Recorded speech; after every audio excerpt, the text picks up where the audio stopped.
Hello, I go by Remy, or Voime. I'm self-taught tailor, fashion designer, cosplayer. I do a bunch of stuff. It's a lot of fun.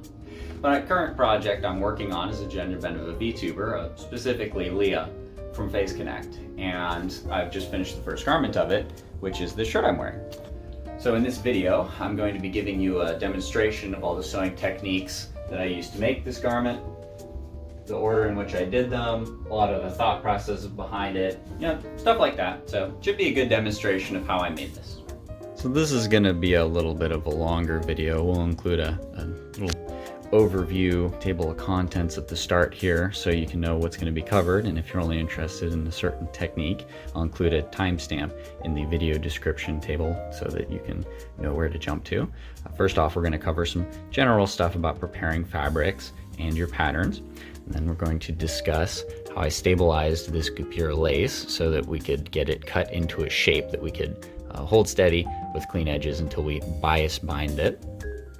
We're going to be discussing the patchwork. First bit of the patchwork is about how we got this nice inverted corner between our white section and our lace, and a bit of bias tape on the back to add some stability to it. Talk about the order in which we joined these front panels here and how we did this inverted corner as well. On the topic of the patchwork, we're also going to be talking about finishing the raw edges of the inside seams with clean seams and flat lock seams. Bias binding with single fold bias tape for the armholes and the neckline. Hand stitching our trim onto the front of the garment and getting the garment edges up under the bias tape. How we added this motif yellow ribbon X to the back of the garment. How to join the front and back panels of the garment with French seams so that we get a nice encased seam on the inside of the garment. And finally, how we can use double fold bias tape to hem the baseline of the garment to get a nice even hem. So the first step is going to be to prepare your pattern pieces. I did do the pattern drafting and design work for this project myself. I did not film any of that though. I may do that in future videos, so that's something to look out for. But when you have your pattern pieces, you're either going to want to print them out on 8.5 by 11s and tape them all together, and then you just cut them out with a pair of scissors. Or if you have a local print shop, there's a blueprint shop by me for construction.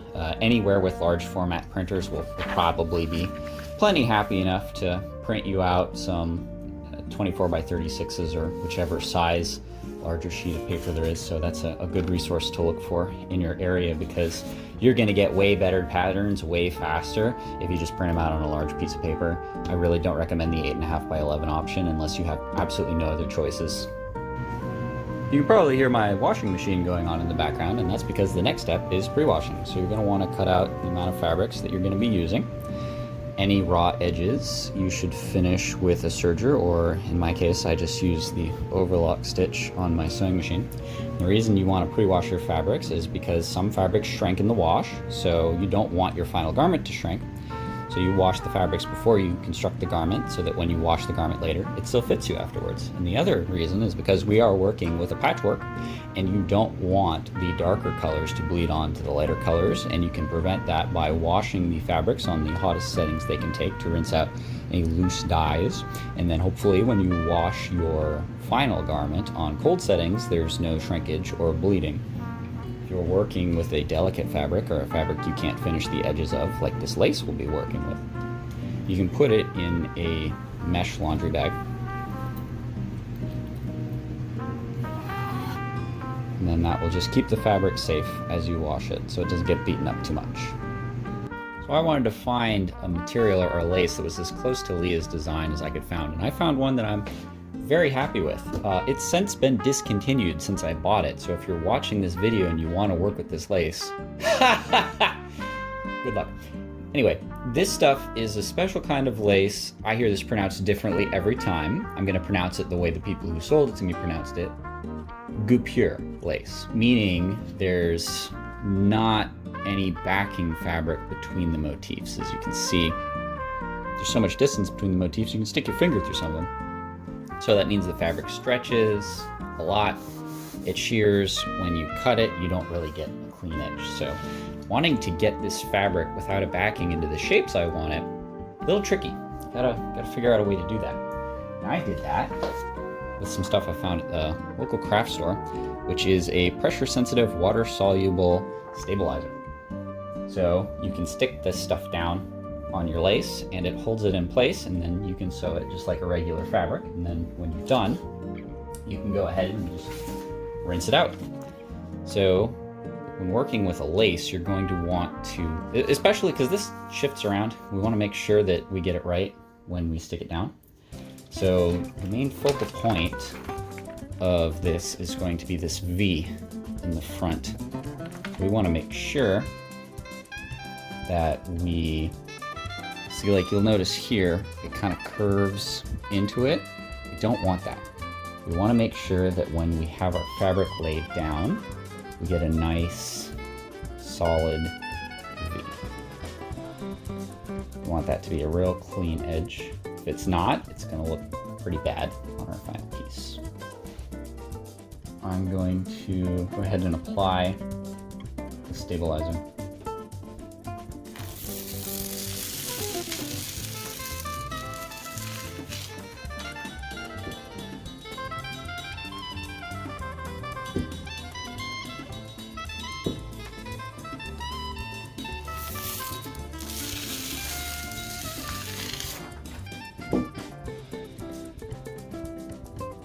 You'll notice I did overlap them a little bit.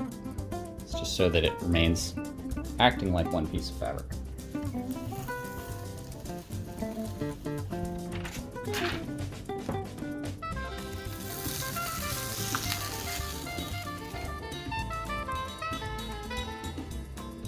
So now we want to cut out our patterns.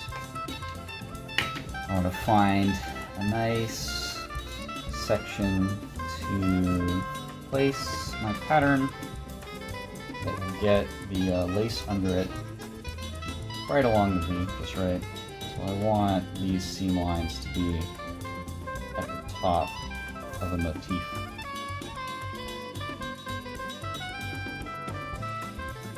And here is our first section of the goopier lace. Now, if you're actually familiar with sewing, you may have winced a bit at the fact that I didn't secure the pattern down, and I also cut clean through the motifs on a goopier lace, to which I say, okay, good. We're going to be finishing the edges of the lace anyway, so because of the method I've had here with the backing, that might come out weird, but it should be fine once I get the tape on it.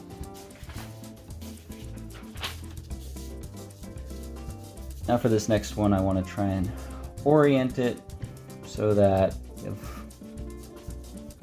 like the baseline here to be along the bottom. I have like a nice line of motifs along the bottom.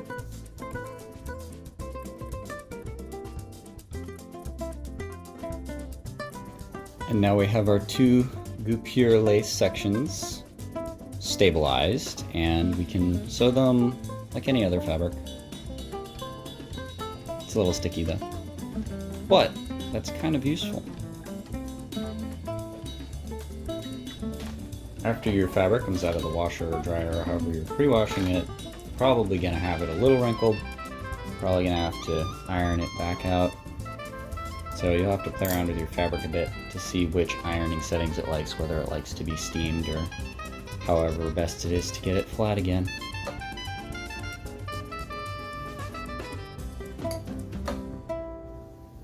When your fabric is pre-washed and ironed flat, the next step is to cut your pattern pieces out. Some people pin their patterns down, some people use a temporary spray adhesive.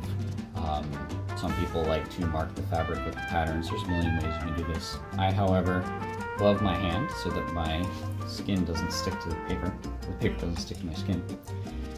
And I hold the pattern down as I cut it. Apparently, using no way to secure the pattern.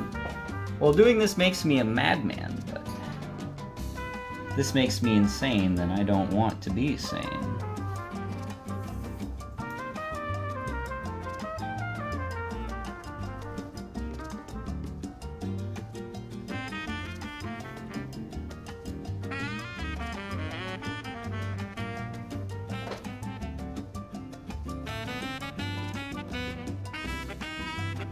I use an X-Acto blade to get the corners.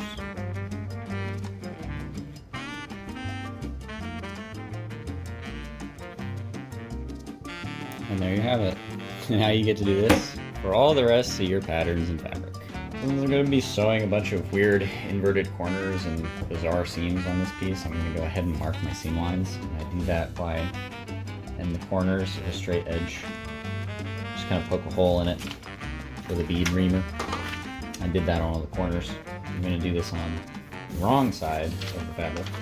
I'm just going to lay the pattern over top of it about as best as I can get it. Depending on the fabric you're working with, if you go to lay your pattern back on your fabric and think, wow, this doesn't seem very close to how I cut it, that's pretty normal. Fabrics do kind of mold around a bit when you cut it, so I'm just going to go ahead and put a dot on the corners. And I'm using an air erasable marker here, so the marks will just disappear in either first wash or after a couple days. Use a ruler to connect the dots. Definitely recommend using a clear ruler with some seam guides on it so that you can make sure that you're drawing a straight line in respect to the edge of your fabric.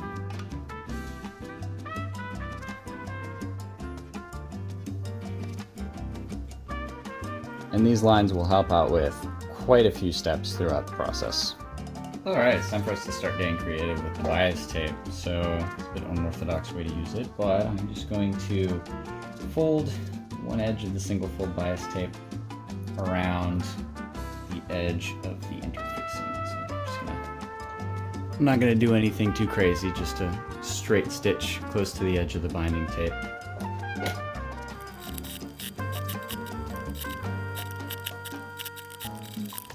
Yeah, probably should have used a zigzag stitch, but you know, oh well. Now I'm not going to do anything too crazy with folding the bias tape over, so just trim off the excess.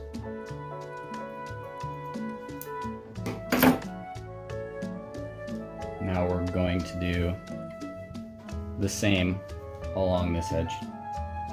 So I did try doing the overlock stitch. We're going to top stitch it anyway, so I don't think it makes too much of a difference, to be honest. Alright, once you've got the bias tape on here to give you some stability, you want to sew down your dreaded inverted corner. Now here's the fun part. I'm going to be doing 2 of these, by the way.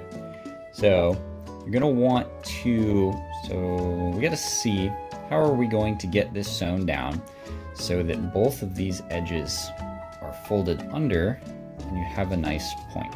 So we're not going to be sewing it from this side, we're going to be sewing it from the other side. So I'm going to pick this side of the V to start with. So you're going to lay it how it would be, both right sides facing. You're going to fold over the side that you're going to sew first. And you're going to want this seam line to be sewn down on, but you're going to want to catch the bias tape. So I've got a little flashlight here to help me position it. You're also going to want this point to be, you know, a nice clean angle up. So we want to get it right on the edge of that motif. That looks pretty good. And just position the rest of this along.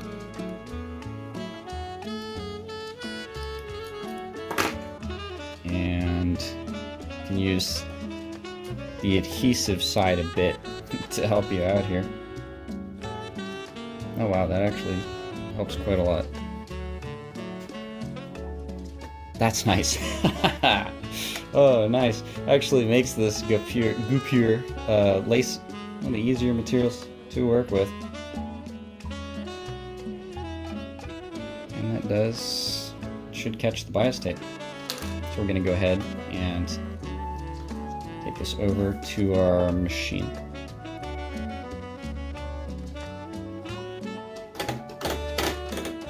Make sure you set your machine back over to a straight stitch.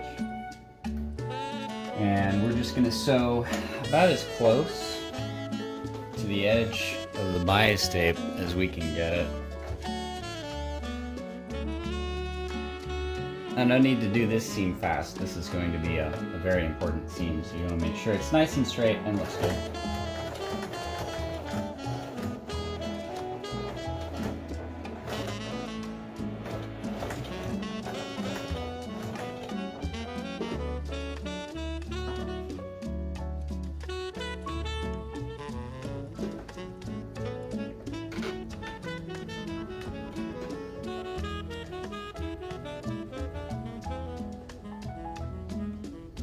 So once you get to the corner, you're going to leave your needle down.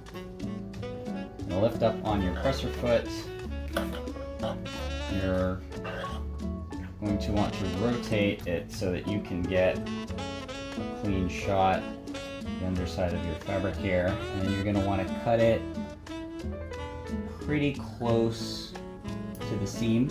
You want to leave a few threads in there, but you want to get it so that you can now rotate this around.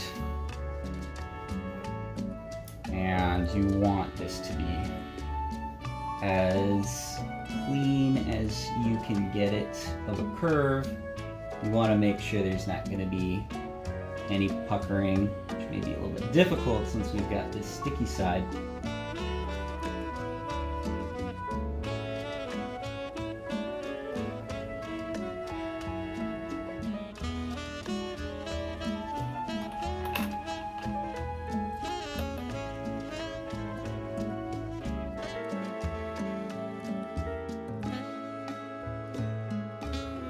Alright, so unfortunately I didn't come in far enough on the seam before I flipped around to do the other side, so didn't quite make it all the way, and we ended up with this pucker here, which is not ideal.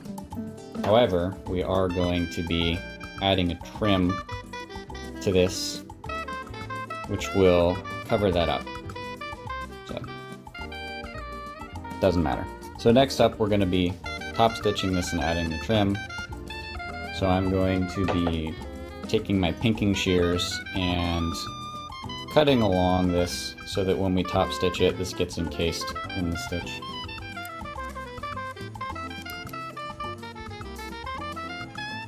I'm now going to pin this down so that we can top stitch it from the wrong side.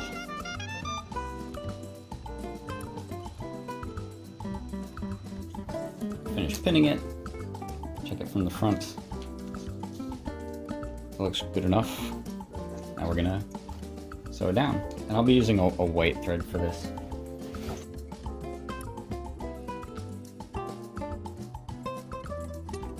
Once you top stitch it, the pucker's not that bad. So now that we've got our front section here, the top with the lace constructed and attached together, we want to work on the rest of the patchwork on the front of the piece. So it's good to take a step back, lay your pieces out, and do a little bit of planning to see which order you should sew it in.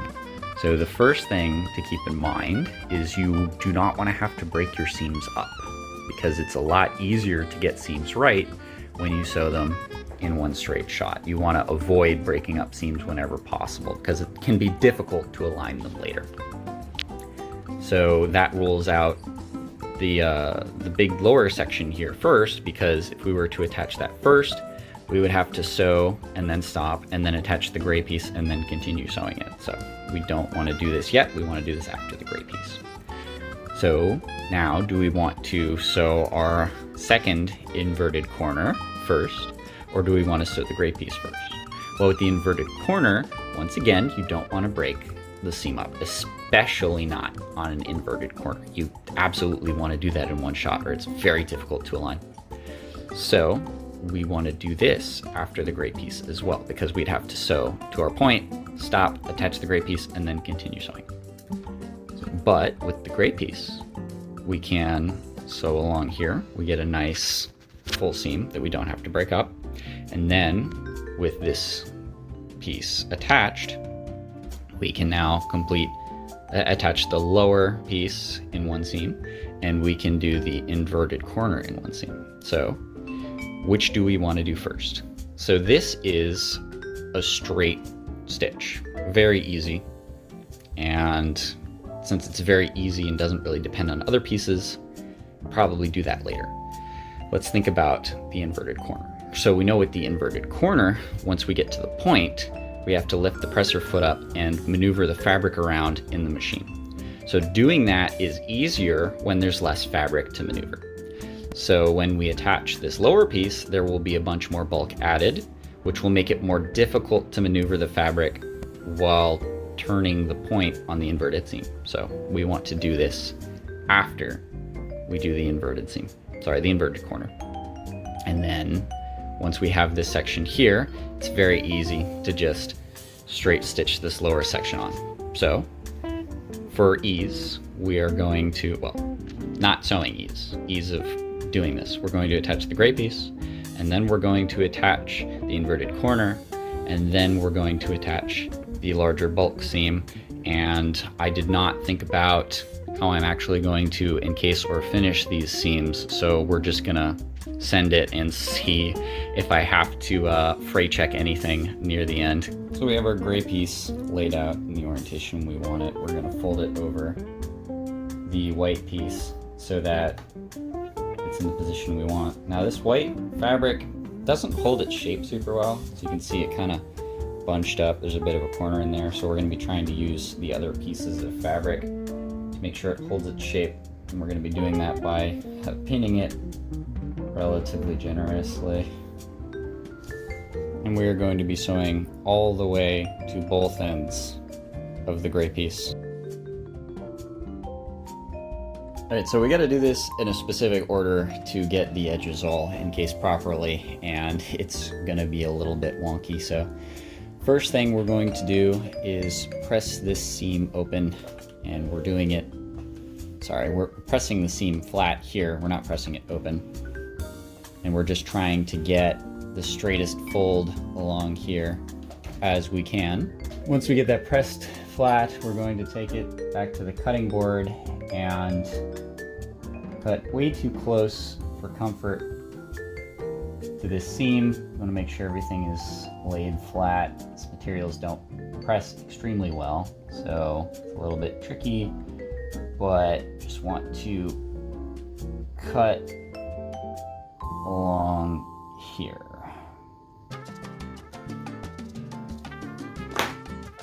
We made that cut because we want to press these seams open.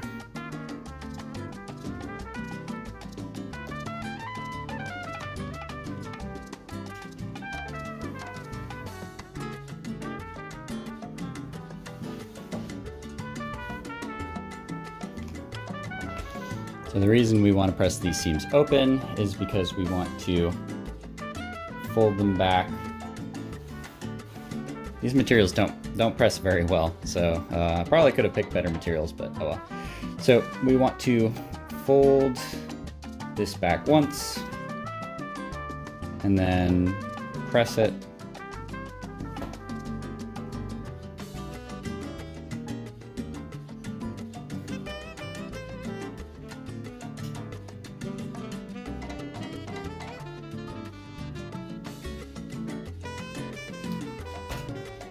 And now that we've folded that back, we want to take it to the sewing machine and run a stitch along here.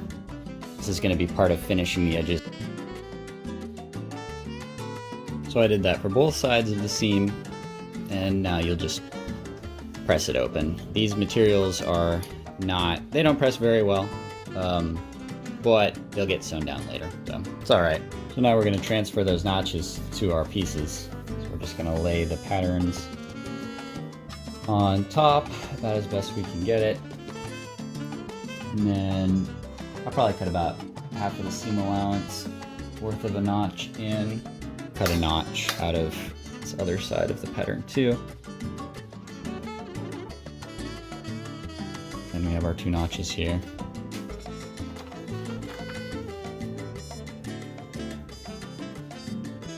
And transfer notches onto this other piece, and then we get to pin them together.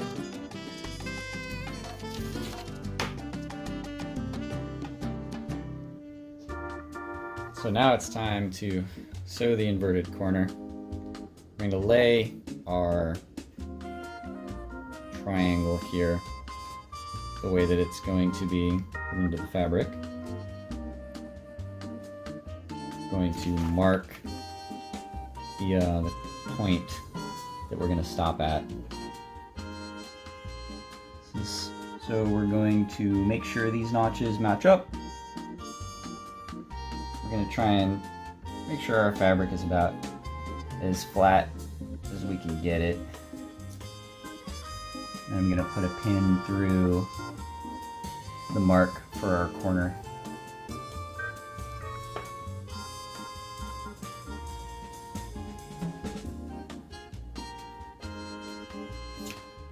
We're going to clip down these edges, and then we should be good to sew it up.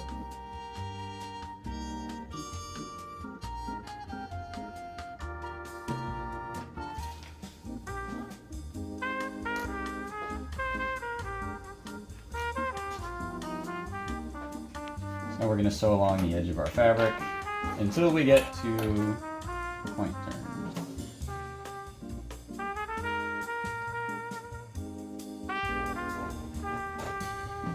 If you get real close to the edge, you might want to use your hand wheel to make sure that you're not going too far. So we're going to pull the pin and do the last stitch like that. You're going to want to leave your needle all the way down. Now comes the fun part of rotating the fabric around. So we're going to want to sew it down this way, but we're going to want to take this and rotate it around. So taking a small pair of scissors, you're going to want to cut into about as close to the stitch just before the turn as you can get it. And be careful, since we do have this bit folded over here, be careful not to grab that when you cut. See, so when you cut this, be sure not to snip that. Be sure you leave a little bit of fabric, but do try and get it close. So now we can rotate all of this mess around, and you're gonna wanna try and get it to fold out as you go. So when you have it all folded out around, you want to match up your notches here again. And you really want to take your time here and look up under the fabric. You shouldn't really see any puckering. So on the top part here, when you go to pull these fabrics flat, you should not see a curve in your seam. When you lay this back down, this seam should look flat. When you look up under the foot, the material should look flat. When you look at the material under it, you shouldn't see any puckering. It should look like it's flat. So my camera actually cut off there, not sure why, but all you missed was just me straight stitching the edge of it. So let's turn this over and see how it came out. There's a tiny little bit of a pucker, but honestly, I think that's good enough. I think it'll fade a little bit when we finish up the rest of the seams and top stitch it anyway. So I think that looks pretty good. Now let's go on to finishing the raw edges. So we are going to be doing flat lock seams going outward for both sides of the inverted corner. And the first step for doing that is to take the seam that will be folded over, which is going to be the side outward that we're opening the flat lock to. We're going to be cutting that down to at least halfway through the seam allowance, maybe a little bit less. So I'm not going to go through the bother of measuring all that out. I am just going to cut back to about 1/4 of an inch, just half of my seam allowance. Be very careful to not snip the underside when you're doing this.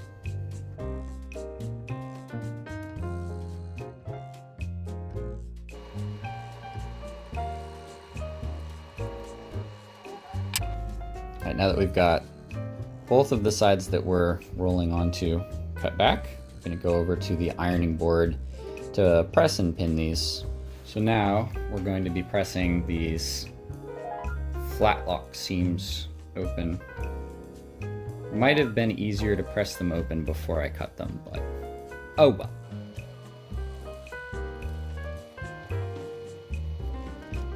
So now that we have them pressed open, we're going to roll the seams in a way. So fold it over the top of the gray seam to about the seam stitch. And then we're going to press that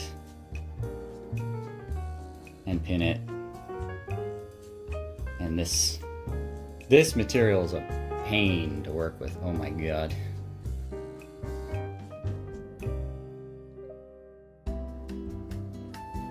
That one went under my nail.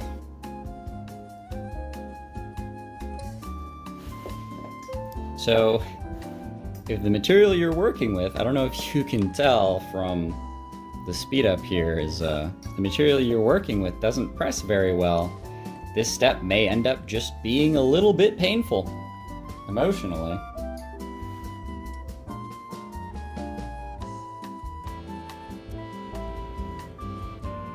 So we're going to flip it around and check the other side, see how it looks.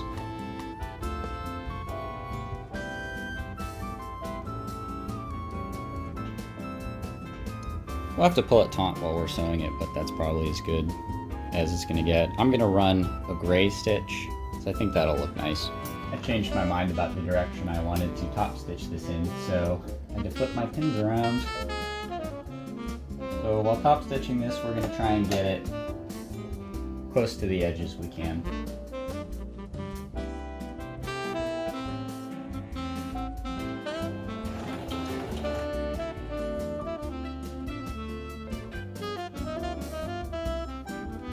Now, wherever you make this corner, commit to it and stitch straight for a while.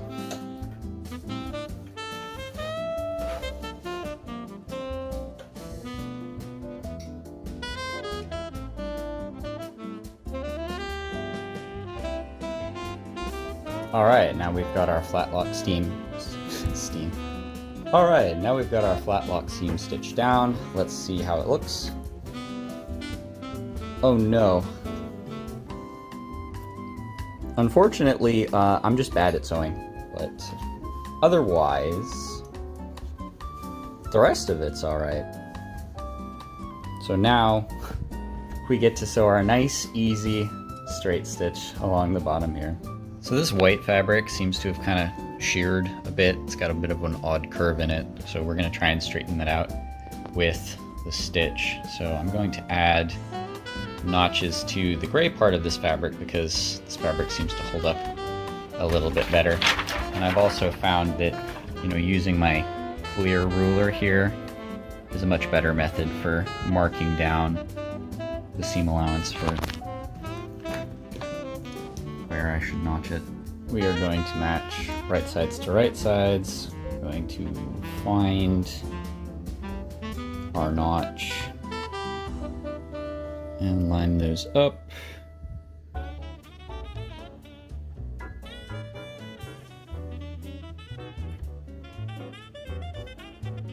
Gonna pin along that seam. This might get a little weird. This fabric's kind of stretchy, but we'll just have to pull it taut as we sew once we get to that section, and it'll hopefully even it out.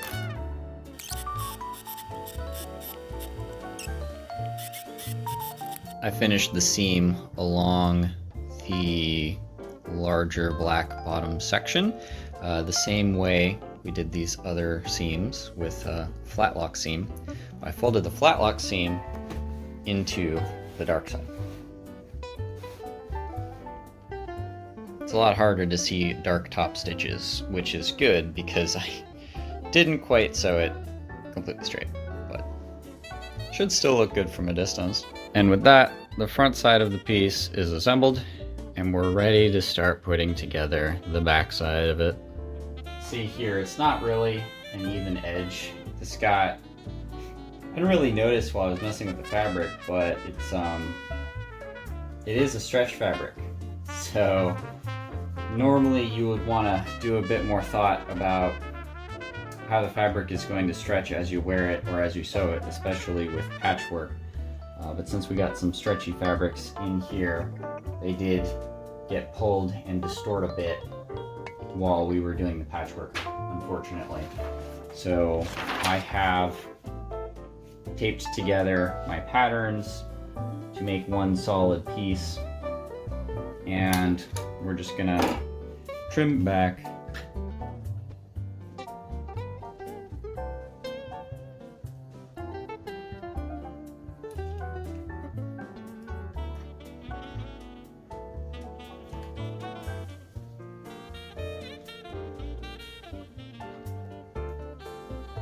So we're going to be doing the same thing that we did on the front side as far as bias binding the edge to sew it onto the rest of the fabric goes. So we're going to get our single fold bias tape, going to cut out a strip just long enough. I'm going to press it into the fold of the bias tape.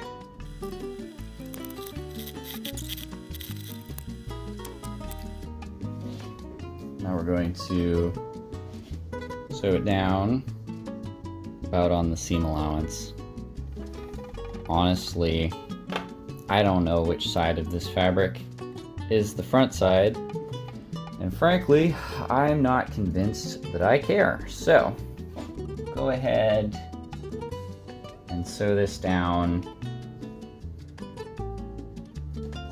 We're gonna try and get this on the center.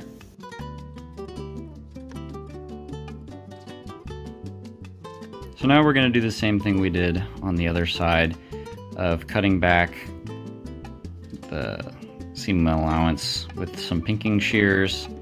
We're going to fold it over and top stitch it. So Leah has a fair bit of overlapping X motifs on her design. I'm going to be adding some to the pants in this yellow ribbon, so I'm going to add, I like the colors black and yellow together, so I'm going to add some yellow ribbon motifs to the back here.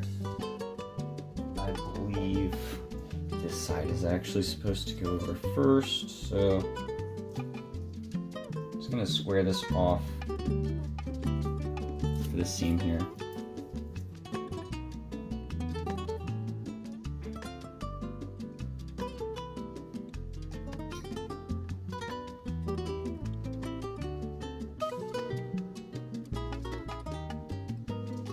Well, the backside wasn't nearly as much work as the front, and we're ready to start working on joining the two sides.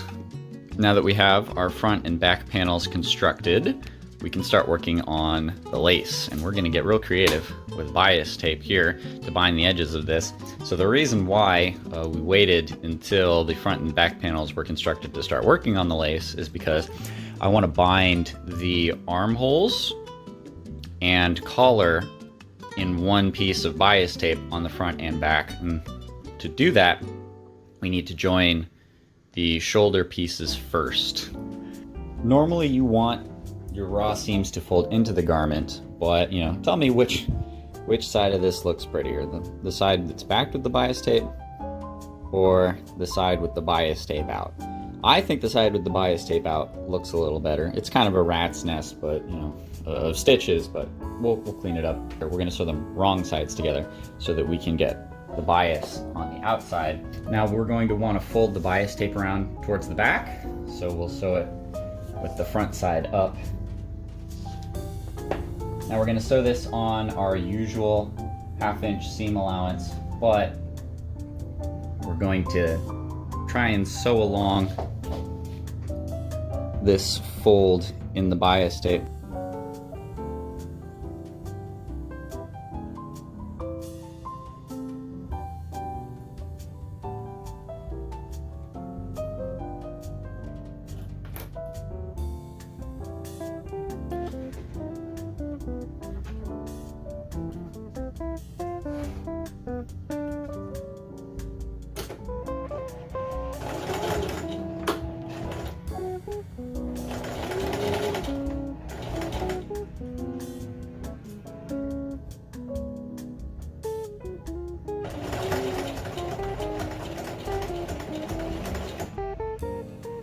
So now that we have our bias tape on here, we are going to fold the other bias tape edge around it. If you have to cut the seam shorter, that's fine. Just whatever gets it encased in the tape. And you're going to want to pull this seam open and try and fold it over about as flat as you can get it. It's a little bit sticky and gummy with this stabilizer, but just keep working it. So once you get it about as firmly stuck down as you can, I don't know if you can really see it, but I switched over to a twin needle. This is a 0.158 inch wide twin needle. I will never use the metric system. I will not tell you that it's actually a 4mm one because of America.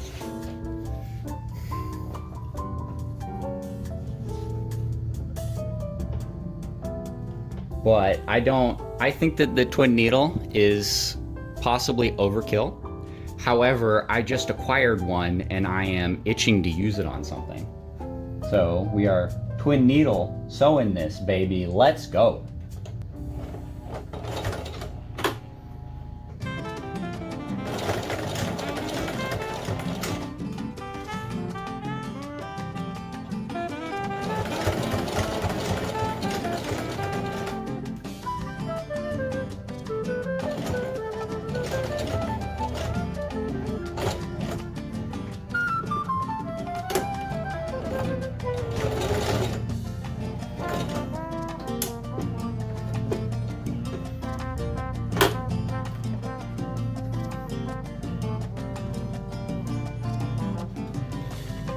So now we've got a pretty darn strong seam up here, which I think should be enough to hold the lace in place. And I just like twin needle seams. But now you can go ahead and cut off the excess bias tape. And now we're going to do that to the other side as well. Now that we have our front and back panels bound, we can bias bind the edges with one strip of bias tape. So be sure to walk your bias tape out here. You want to make sure that your strip is long enough. It's going to be very annoying if you run out of bias tape while you're still going around. So you're going to take your bias tape, you're going to unfold one of the edges, and you're going to sew along that crease, and you're going to sew with the edge of the bias tape up against the edge of the fabric on the wrong side of the fabric. So it's going to be about a 1/4 inch seam. And I'm going to go ahead and pin the bias tape to this fabric because it's a little stretchy and I don't want it to stretch out while I'm working on it.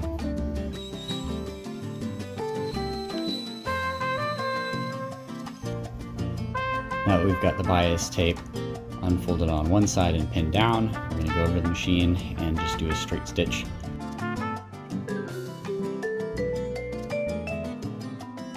Now we're going to move back over to our ironing board. Ideally, you got your bias tape right along the edge and we're able to capture the curves. So now we're going to press the bias tape back over away from the fabric so that we regain that crease that we sewed along. That's why it's important to sew along the crease so that you are able to iron the bias tape back over and maintain your proper seam allowances.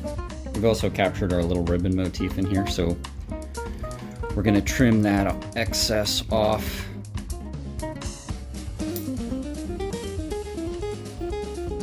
Now that we've got our tape flattened back out, we're going to go back to the right side of our fabric and we are going to go along the edge, and using the seam we just sewed as a guide, we're going to fold, press, and pin our bias tape back down. And while you do this, make sure you're maintaining the curve.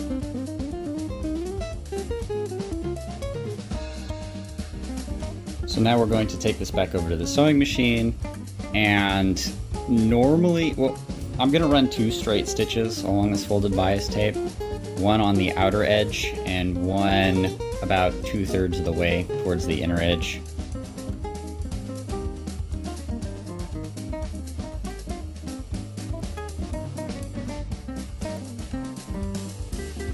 So now we have a nice bias bind around the edge, and this is why I say I normally wouldn't sew the second seam that's closer to the edge of the fabric, because it's just so hard to get a straight line around it.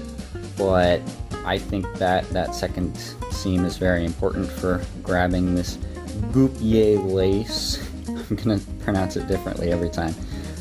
But you know, I just want to make sure that we get a really solid grip on that, because I'm afraid of it, you know, afraid of it fraying and ensure, you know, tear me apart if it tears apart. So better safe than sorry. So once you get both of the armholes bound, moving on to the neckline, we're going to be doing basically the same thing with the bias tape, going around the neckline, sewing along the crease of one of the edges of the single fold bias tape unfolded, pin it into place. When we get to the end here, we're just going to overlap our bias tape a little bit. Sometimes you can remove the base plate of your sewing machine for sewing sleeves. That's going to be nice and helpful here for going around the edge of our collar.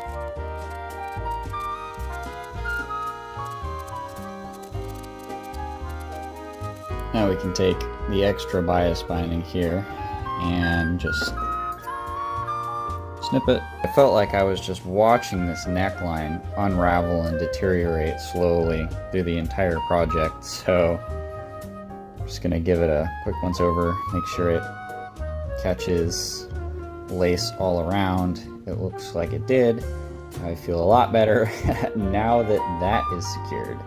So we're gonna go ahead and go around and do the same thing of folding the bias tape over and then pinning it down. Once the neckline is all folded over and pinned down, we're going to go ahead and sew it with the 2 seams, just like we did for the armholes. Oh yeah, I feel very relieved now that all this lace is sewn down. I was just like watching the edges of it slowly deteriorate away the whole time. I was like, oh man, I hope I get it all sewn down before it falls apart, but it looks like we are good on the lace sections now. So you might be wondering why I opted to sew 2 separate straight stitches instead of just using the twin needle. So with these 2 separate seams, you get 2 separate seams. With the straight stitch, with the twin needle, you get 1 seam, and that 1 seam is comprised of 3 threads, your bobbin thread and each one of the 2 spools. So I only have 2 spools of black thread on me at the moment. This one thread is quite strong. This other thread is really quite weak. I might actually just throw this spool away. So I don't feel like running out to the craft store to buy more better thread. And the other thing is, when you sew a seam with the twin needle, you're getting 1 seam with 3 threads. That's 3 points of failure. So I'll be getting 1 seam that will unravel if any of the threads in it break and one of the threads is pretty weak. And once I wash away the stabilizer, that's kind of gonna be it until the garment falls apart. It's gonna be very difficult to repair this garment. So if the twin needle stitch comes undone, it's kind of gonna be difficult, if even possible, to repair.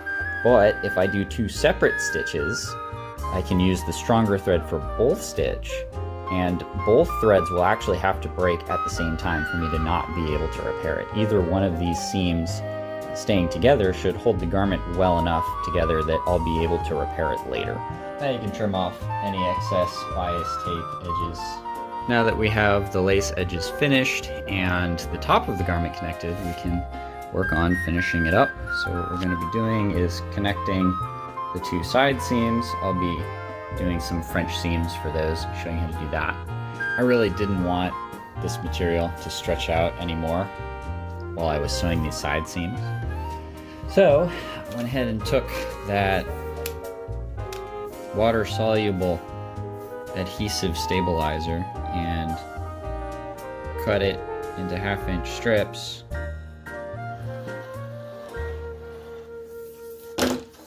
And applied the strips along the edges that we'll be sewing, just to make sure the garment holds its shape better. I really don't want this thing to get all stretched out. I think that it'll look fine when I'm actually wearing it. It's pretty common for garments to look funny when they're not laid flat. That's actually something I found about clothes when I started making them. When I make stuff that's really, like, fits me well, it does not look good on hangers, and it does not look good lying flat. So I'm starting to think, which would make sense to me, like clothing in the department store, I would imagine that when they make those clothes, they are actually prioritizing designs that look good on a hanger. Because, you know, think about back in the day, before online shopping and whatnot, department stores were the big sellers. Or, you know, the clothes people would go and buy it. So it makes sense to me if you would be making clothes for like traditional department store type stuff, you would be making clothes that looks good on a hanger more so than clothes that actually like contour and fit a human body well, because there's definitely a very big difference, very consistent difference I find between clothes that I buy online or from the mall or something and clothes that is actually made to fit someone specific. So just a interesting thought, something I've realized while making clothes. But I have stabilized the edges of this fabric so that when we go to sew it down, hopefully we don't get any more weird stretching and distortion. So continuing to deal with the aftermath of me not realizing the fabric was stretchy, I'm pretty sure I just pulled it in one direction and thought, yeah, it's fine. It's surely not a two-way stretch. But you can see this bottom line here on the front panel is not straight. We need that to be straight. So the French seams we're doing on the side here, that's why we've got our garment pinned wrong sides together. It's because the way you do a French seam is you sew a 1/4-inch seam wrong sides together, and then you flip the garment inside out, and then you sew another 1/4-inch seam right sides together, and then you flip the garment inside out, and you end up with a nice encased seam. You'll see it later. I like French seams, they're very nice, mostly because I don't like serging things.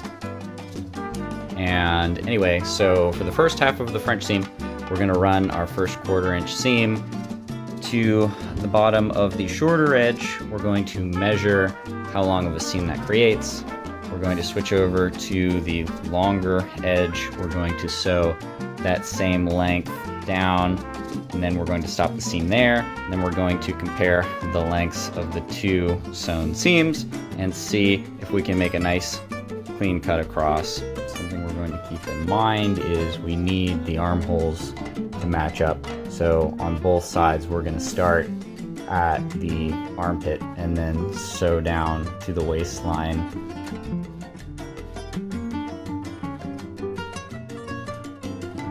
Gonna walk out the edge of our fabric with our measuring tape.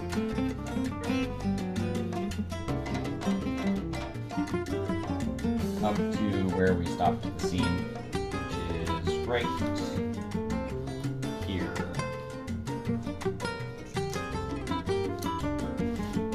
And then when we get to our clip, we're just gonna mark that as our stopping point. So cutting straight across the garment is going to be a little bit difficult, especially since things have shifted around with the stretch material. So thinking about what I think my main focal point for the balance of the garment is going to be, I believe I mentioned this earlier, but I think it's going to be this V. So I am orienting or deciding where the straight line across the garment is by using a triangle to square off against the 45-degree angle up front. So as you can see with the cutting mat here, the line goes across the top of the triangle, so I'm going to base that on being a horizontal line. And then using the cutting mat, I'm going to use the notches on the side to align the ruler to. So it's a 3 of 1, 2, 3, 4, 5 notches. 3 3/8 straight across, and I am going to be cutting as little material as possible. So, you know what, I'll go ahead and move the ruler. So we have a little bit of a curve here, so I'm gonna have the ruler pretty much catch just this little bit of edge. So now I'm gonna be doing my best to hold the ruler in place and cutting a straight line across it.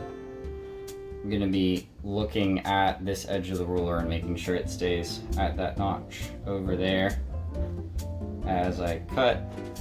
No need to do this quickly. Take your time. Make your cuts good. This is gonna be a very important one, and you can't get the material here back unless, you know, you do some more patchwork stuff, which is always a possibility. Sometimes you can make a mistake and find a way to fix it. In fact, some of my favorite features and some of my favorite garments were something that I messed up and then decided to put an embroidery patch or something to fix it. So do your best, but it's definitely not the end of the world to break something. And now we have our cut. And since I think there's a little chip or something in my rotary wheel, just go ahead and snip through whatever bits of fabric are still clinging to it. Oh yeah, we can also trim these yellow ribbons back. We don't want them extending past our seam.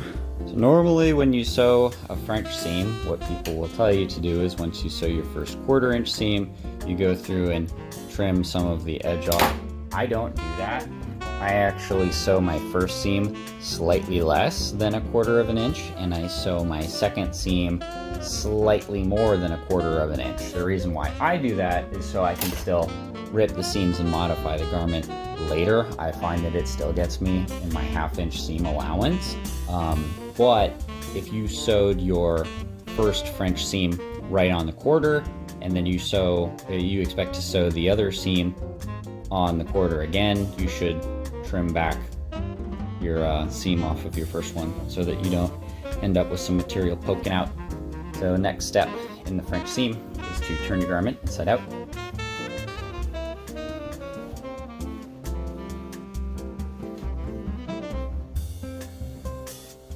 So the next step is to pinch out the seam.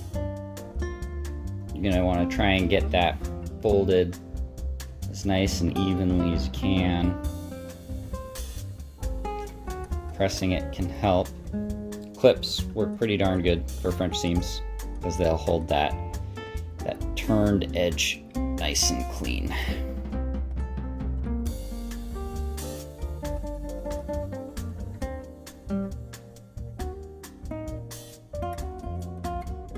So once you have sewn the second seam on the inside out garment, you can turn it right side out.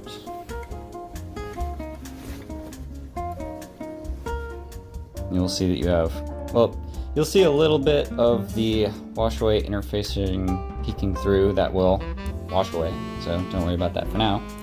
But when you turn it inside out, you'll have a seam on the side, and you'll have an enclosed seam on the inside and no raw edges. And I think these seams are very elegant. So you have a nice, clean French seam.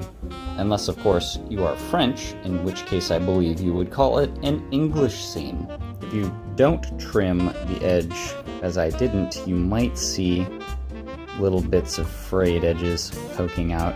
You can clean those up. The seam is encased. It's not gonna fray any more than this. So once you trim these down, there's not gonna be more popping out. But if you don't want that to happen at all, you can just, you know, trim the edges as you go. I'm not actually gonna do this filming it because my film setup is really awkward and I don't want to cut into my seam, but if you just trim the edge before you sew the second seam on the French seam, you shouldn't see any of those frayed threads poking out. All right, we are getting close to completion. Now we need to hem the waistline of the garment.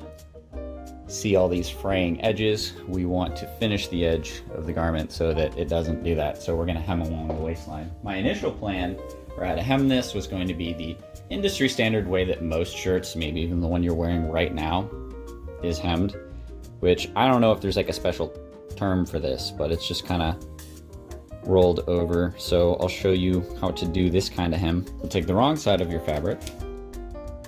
You will want to fold half an inch up. So I'm going to make that a bit easier by marking along 1 inch from the edge.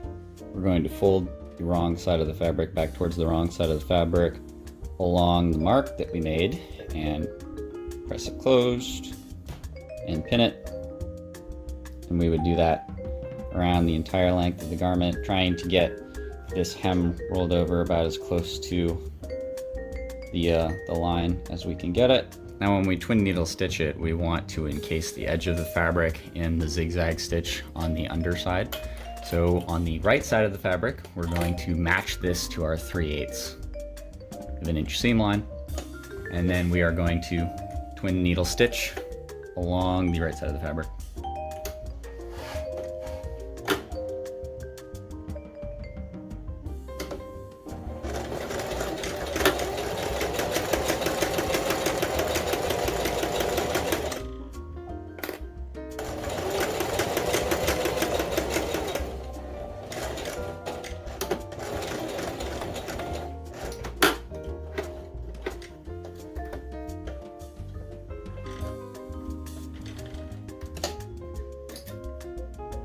And if you want more hem on the bottom side of your garment, you can roll over as much of the fabric as you want and twin needle stitch it up as high as you want.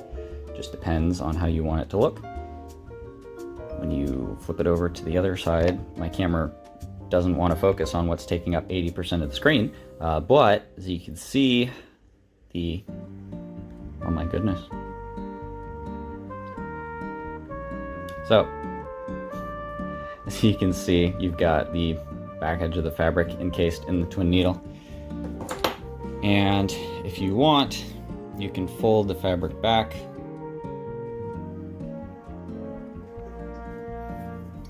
and just trim up as close to the edge as you want. If you do this, be sure not to snip your seam, but you can just cut the fabric back up closer to the seam line if you don't want any of those loose threads kind of fraying off. But once you do that, that's just the standard way of stitching a shirt. It would also be good on this shirt because we've got a bit of a stretchy material, and this twin needle seam will stretch. However, as you may or may not have noticed, that method, hemming it that way, you lose some garment length by curling the fabric over, and we also already lost an inch off of our garment length to the unevenness caused by the stretching. So I did a test fit of what I have here on, and I definitely do not want to lose that ½ inch to hemming the garment that way. So we're going to encase the edge in double fold bias tape. So I've showed you some methods for doing the single fold bias tape on the collar and armholes. Now I'm going to be showing you a better way, well, how I do double fold bias tape edges. So there are two ways that I'm going to show you how you can add a bias tape edge of double fold to your fabric to hem a garment. The first way is with a specialized foot, which you may or may not have, so I'm going to also show you how to do it without the foot. But if you do have the specialized foot, or you want to buy it because you just work with binding tape that much and you want to be able to do it in one stitch instead of the method I'm going to show you, which is two, you would get one of these, you would adjust it to the width of your bias tape, you would feed your bias tape in there, and as you feed it in, it will hold the bias tape apart, so you get a little bit of a channel that you can slide your fabric into. And then this foot will kind of hold your bias tape curled around your fabric as you sew it. And then this foot will allow you to just bind both sides of your bias tape.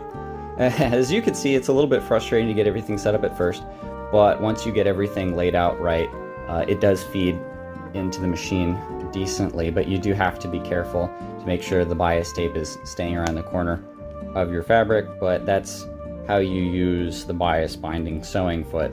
I'm going to show you how to do this with the standard foot, which is the method I often use unless I'm really crunched for time. So to do this the manual way with the standard sewing foot, you're going to want to turn your garment inside out. You're going to want to pick a side to start on. You're going to want to pick a side to start on, which isn't going to be, you know, the front, middle, or back of your fabric, so that it's not particularly visible. We can see one of our sides matches up kind of nicely. The other one, not so much. It will be easier to smooth this slight gap out if we do not start the bias tape here. So we will start the bias tape on this side. We're also going to need to pick a side to fold our French hem over to. I'm going to fold it towards the back, and you're going to unfurl your bias tape once and then one edge the second time, and then you are going to, very much like how we did with the single fold bias tape, try and match up the two edges of the bias tape in the fabric and sew around it, sewing in that crease, trying to get it as close to the crease as you want. I'm probably going to sew a little bit inside, but we will run one seam around, just sewing down one end of the bias tape to the wrong side of the garment. And once again, when you get to your French seams, make sure that you're careful about which way they're folded over. I'm going to fold mine to the back. You'll probably notice that one of the sides of the bias tape is a little bit shorter than the other, which is the one on top is what I'm talking about right now. So you want the shorter side to be the side towards the back of the garment, which is the side that I'm going to be sewing down first here. So I'm going to start my bias tape a little bit past the French seam, because when I backstitch it, I don't want it to get caught up in all that bulk of the French seam.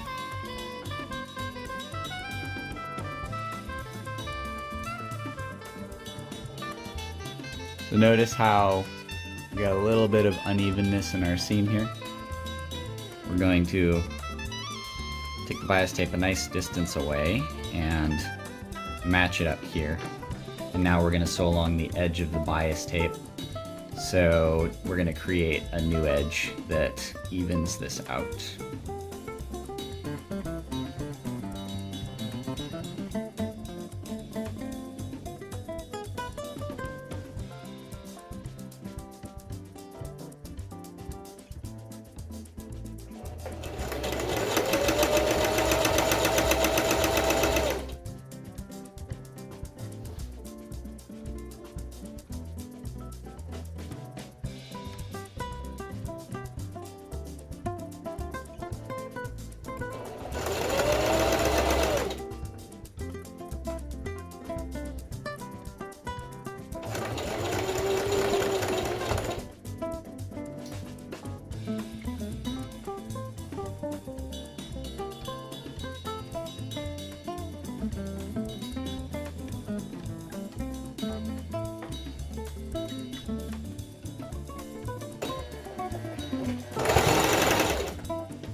When you start to match the two bias tapes up, try to match them on the seam edges as good as you can get it.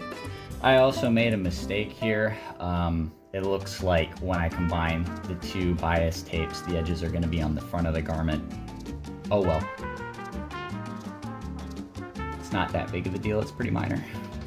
But I did want them to be on the back, so it's just slightly less noticeable.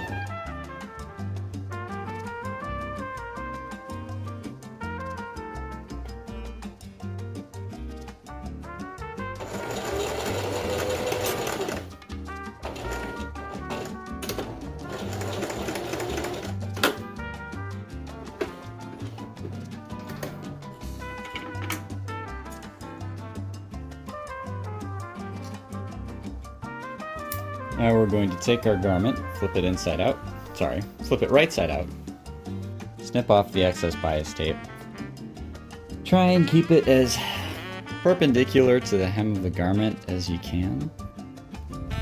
So now that we've got that stitch in the crease sewn around the garment, we're going to go ahead and fold the bias tape around.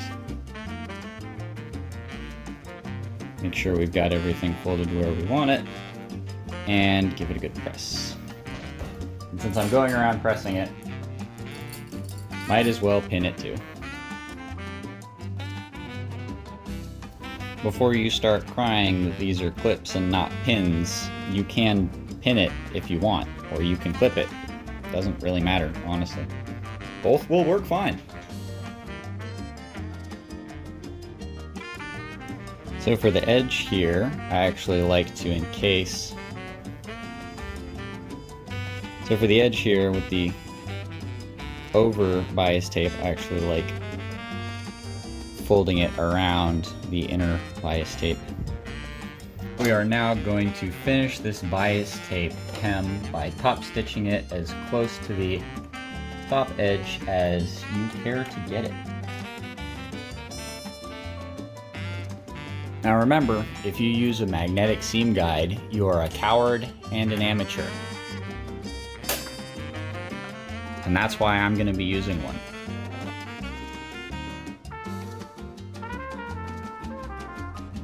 So remember earlier when I mentioned that the side that didn't extend quite so far was the side that we wanted inside?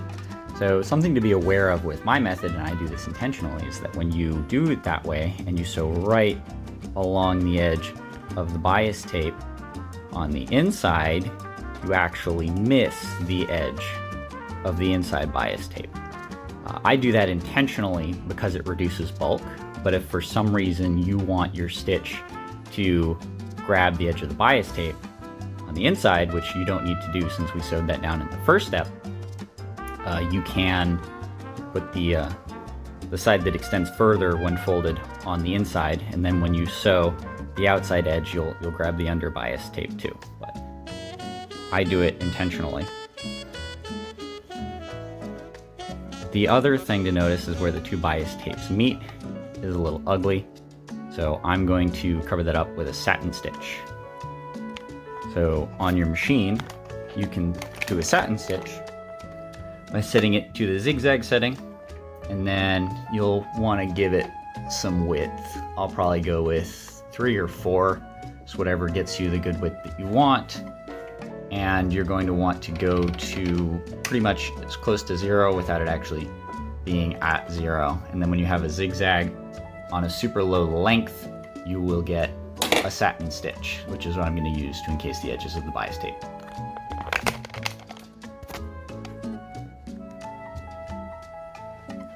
When doing this, I recommend sewing down your garment because typically sewing machines grab behind the needle. So if you have material behind the needle, you'll be able to backstitch even if you can sew right up to the edge.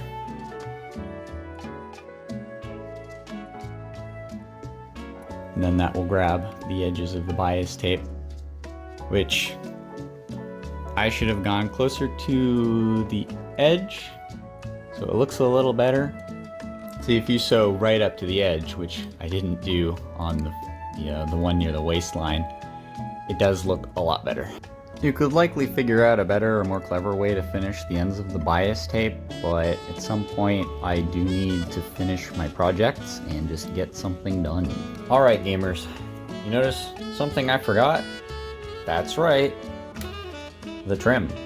So with a trim like this, you're going to encounter quite a bit of fraying, so you have to have the end encased in something. So what we're going for is wrapping the end of the trim under the bias tape.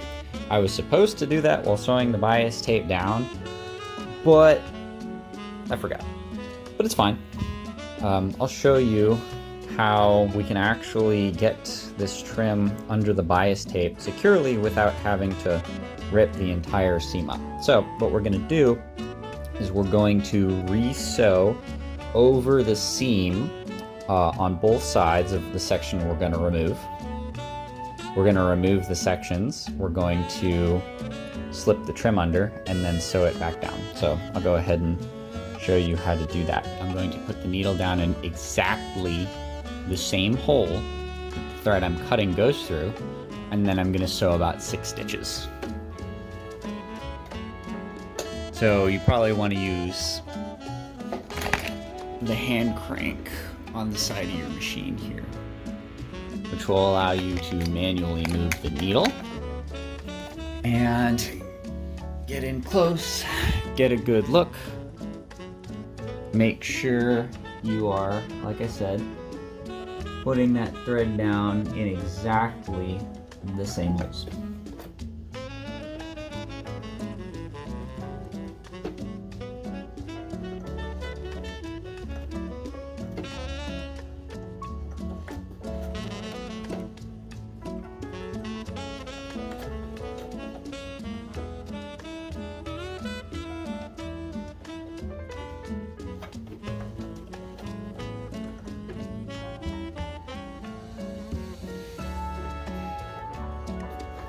Alright, so I'm just going to do 5 stitches for each one of these, and I'm not going to backstitch, and I'll show you why. When you pull your thread off here, be sure to leave a little bit of a thread tail when you cut it. So double check and make sure that you sewed your thread in so close to the original stitch over top of it that you can't actually tell the difference between the 2 threads.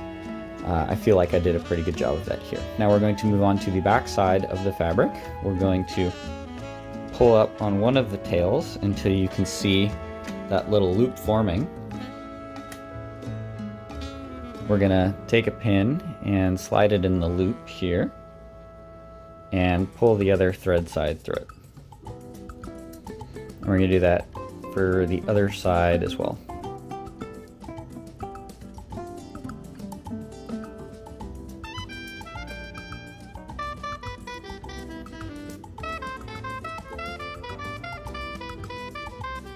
Now, we don't really have to worry about this material puckering because there's just so much here with all the bias tape and whatnot. So we're going to go ahead and pull our threads taut. We're going to check the other side and make sure that thread is really locked down, and it is. And then with the 2 threads on either side, I'm going to just tie some knots. I'm going to go ahead and triple knot both sides because I just want this to be really secure.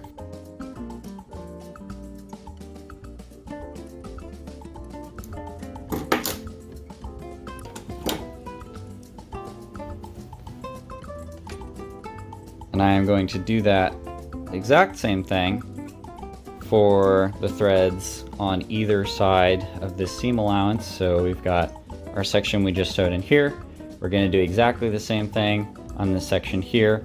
Then we're going to leave the area we're going to be inserting the trim into alone.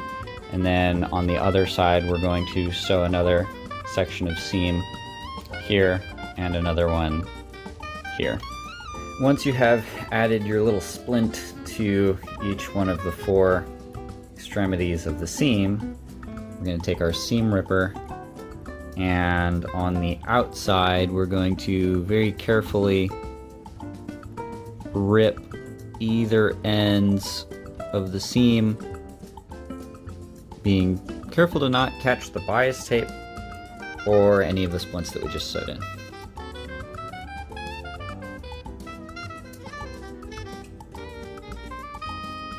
So you're just going to use your seam ripper's little pick to get up under the seam and then split it.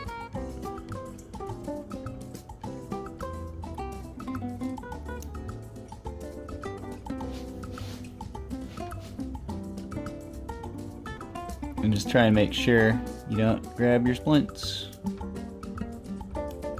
And then once you snip either end, you should be able to use the pick of your seam ripper to just pry up the seam.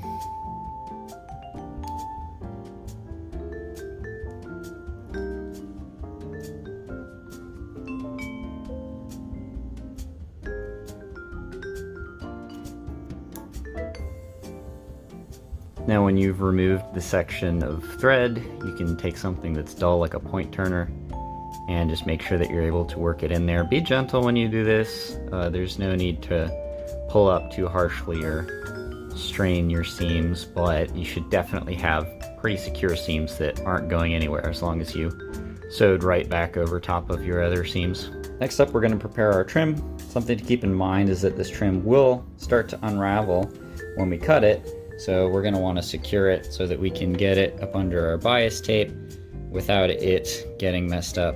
So I'm just going to grab a decent little length of string from my sewing machine. I'm going to thread it through this needle, and I'm going to go ahead and use a folded over strand because we're going for durability and we don't really care about bulk.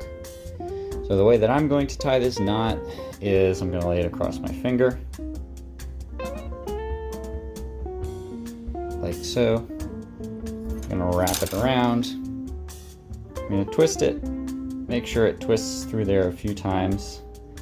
Grab the tail, pull it into a knot. That should be a nice tight knot, doesn't go anywhere. Snip it up close to the end of the knot. And using the back of the needle, I'm just gonna fish it through one of the strands of the braids. And I'm gonna pull it through here and pull the needle back through the loop so that'll kind of tie it off.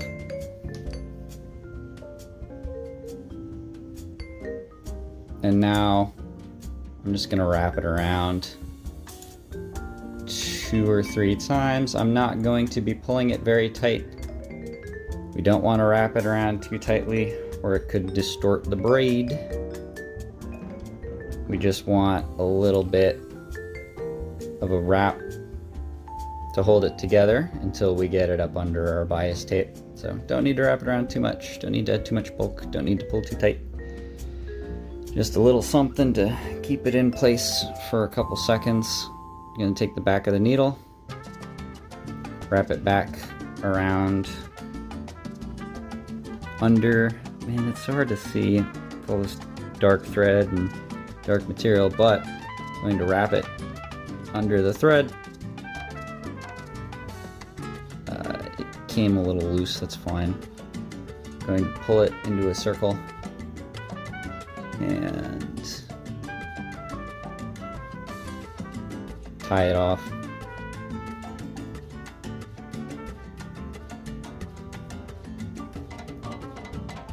I could have tied it a little tighter, but it doesn't really matter. Go ahead and snip that. And I'm going to cut it just above where I wrapped it.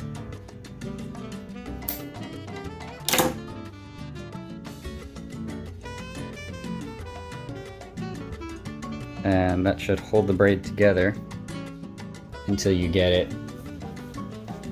back up under your bias tape.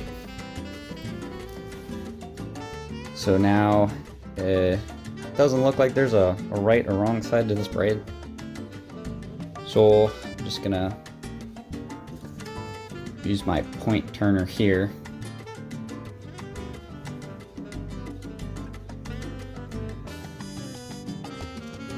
and push it up under this bias tape. So now that we've got it up under the bias tape, we're just gonna run another thread. I recommend sewing the outside first. We're gonna try and get it back through the same holes again on the outside thread and the inside thread. But now we have the ends of our trim, well, the end of our trim encased in the bias tape.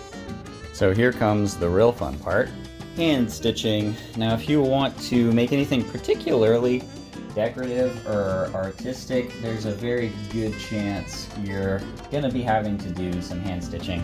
I know a lot of people complain about, you know, how tedious it is or how difficult it is or blah blah blah, but you know, if you're here, you're probably a VTuber fan.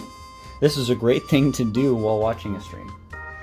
So for hand stitching, we're not going to be able to get this done with one thread. So get about whatever length of thread is manageable to work with, something not too long, and then double it. I'm just going to be getting it off of my sewing machine, and we're going to be tying the needle off basically the same thing we did for when we tied up the end of our trim so that it didn't fray.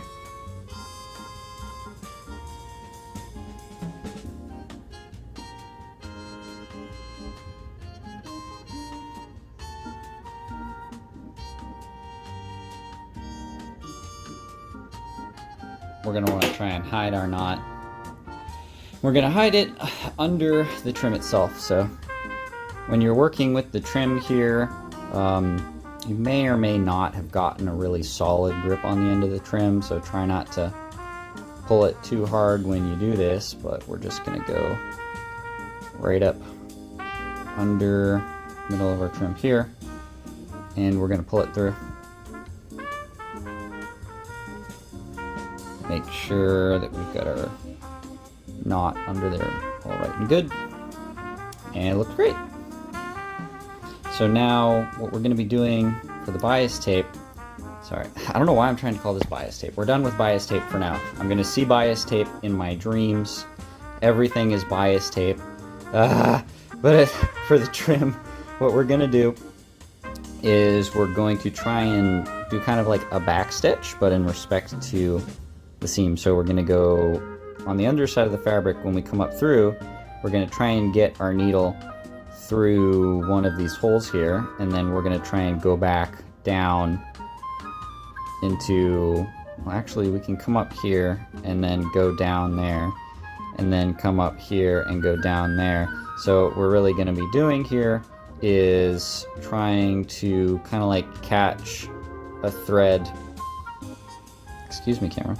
We're going to be trying to catch these two threads in loops. So I'll try and get this demonstrated for you.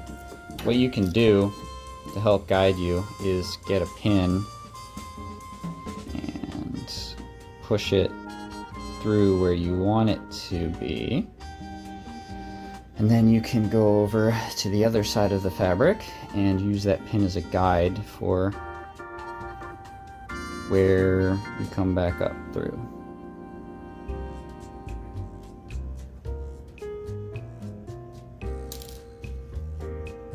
So I'm actually going to not try and get through the trim at the first side.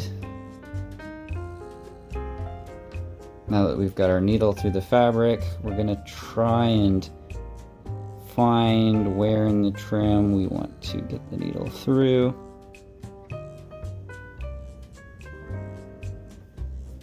I'm not actually pushing it through the trim. Well, so I'm pushing it between the threads in the trim. I'm not cutting through the trim. I want to make sure get a nice clean loop on the underside when we pull through. And now we can see our thread is through that one section of the trim we want it to be. Position our trim where we want it, and then we're going to put the needle back through this next section of the trim, and when we pull it tight, the thread holding the trim down should basically be invisible. And then we're just gonna keep doing that along the length of the entire trim. And yeah, that's the process. After you do this for probably a couple hours, your trim will be sewn down. It may be a little tedious and boring at first, but honestly, I think hand sewing is really rewarding. I think it's really relaxing. It's great to do while watching a stream or watching anime or something. In fact, I believe Lee is about to start streaming in a few minutes. Lord knows what she's gonna yap about. I'm gonna go watch her, I don't know, probably eat dog food or something. So I only do a little bit of a strand at a time as far as hand sewing goes, because it's nice to not have everything break and have to re-sew everything if one thread snaps. Normally when I tie off the end of the string, I would try and do something like tie it off under the trim on the front, but I don't know, this fabric is kind of odd, so I'm going to tie it off from the back. I'm going to do this by just grabbing a little bit of the fabric. I'm going to make a loop and feed it through, and that will be one knot. And I'm going to do pretty much the same thing, but mostly just grabbing the thread that just tied off. Do on a little bit. Grab a little bit of the fabric.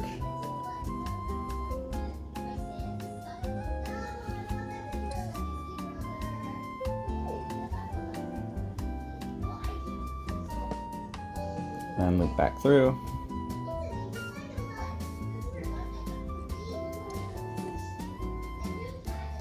And there you go. That's all. That's tied off. That's one strand done.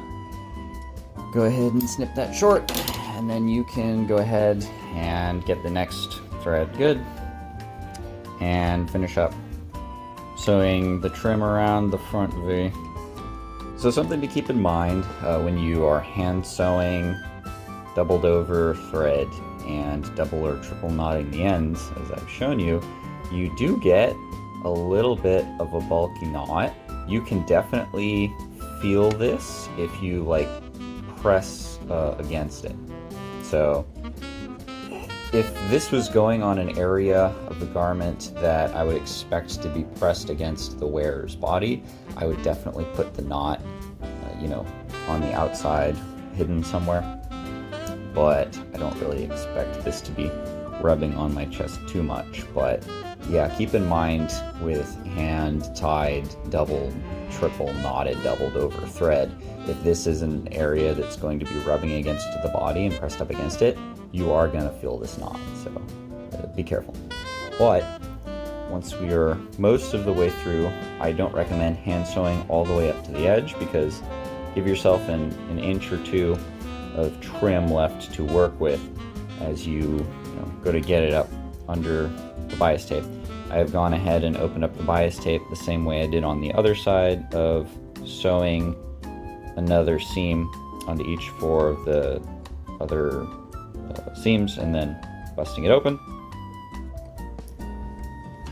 So we are going to cut right up to the edge. So you notice this trim actually compresses pretty well.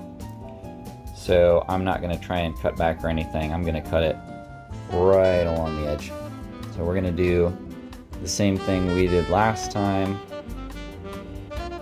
to secure it.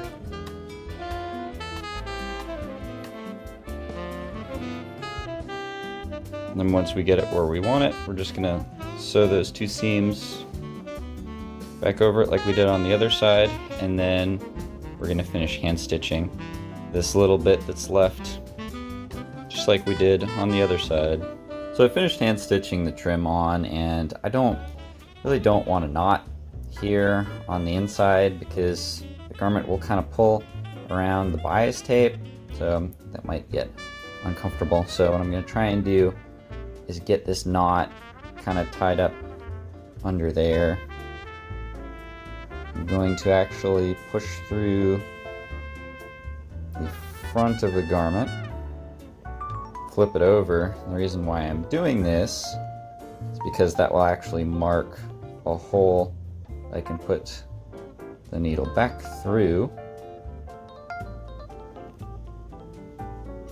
When I move over to the front, I don't want the needle to go through the trim. I'm gonna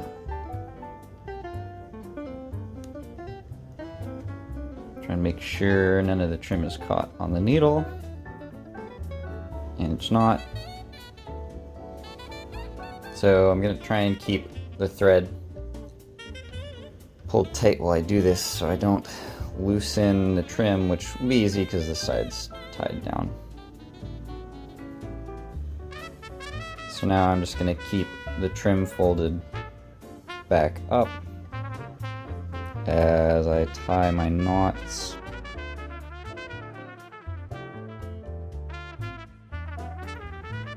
I'm not going to. And now, when the trim folds back down,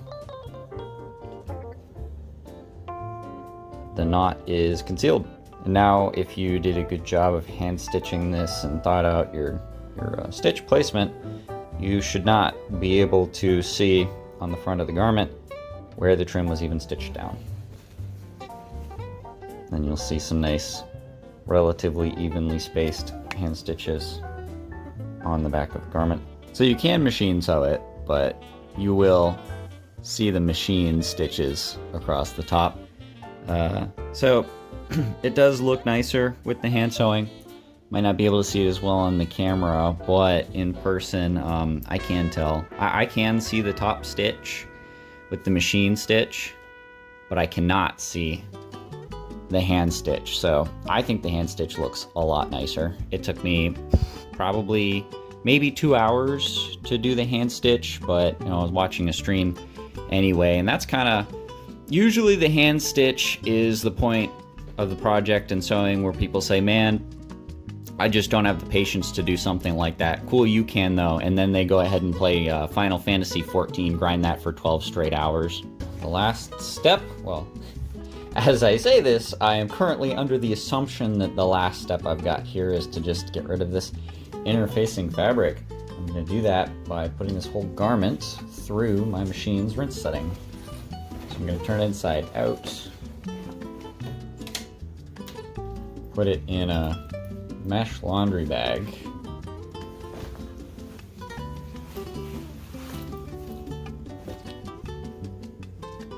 and now I'm going to put it through my washing machine's rinse, and once it dries, it should be good to go. Well, it took 2 rinses, but eventually all the goop did come out, and our stabilizer washed away quite nicely. Now we're left with just the lace. So I'm gonna dry it by laying it flat, right side out on this towel. We've got this nice shirt inspired by Leah's character design. All right, thank you so much for watching. Hope you found the video interesting or informative or liked it or whatever, but shoot, as of making this video, this is gonna be my first video back on this channel after quite a long time and quite a change in content. So I've been making costumes to some degree for the past 5 years, so I definitely feel like this is something I enjoy doing, and I've wanted to make videos for quite a while. Very happy to be able to do it again. So be sure to check out my channel, give me a subscribe if you want to see more content like this, and hey, by the time you watch this video, I might even have more stuff done, because there's certainly a lot more I want to make, and I want to video as much of it as possible. So otherwise, yeah, take care.